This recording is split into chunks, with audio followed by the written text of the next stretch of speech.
دین کو کچھ شعبوں پر تقسیم کر کے پیش کرتے، جس طرح پہلے ذکر ہوا تھا گزشتہ جمعہ میں بھی، دین کا پہلا شعبہ ایمانیات اور عقائد کا ہے کہ جس میں اللہ پر ایمان لانا، فرشتوں پر ایمان لانا، نبیوں پر ایمان لانا، کتابوں پر ایمان لانا، اچھی اور بری تقدیر پر ایمان لانا، مرنے کے بعد اٹھائے جانے پر ایمان لانا، ان میں ایمانیات، یہ اصول ایمانیات ہیں، اصول ایمان ہے، یہ دین کا پہلا شعبہ ہے،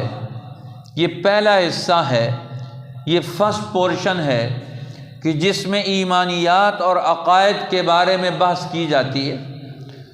دین کے یہ اصول اور ضابطے سمجھائے جاتے ہیں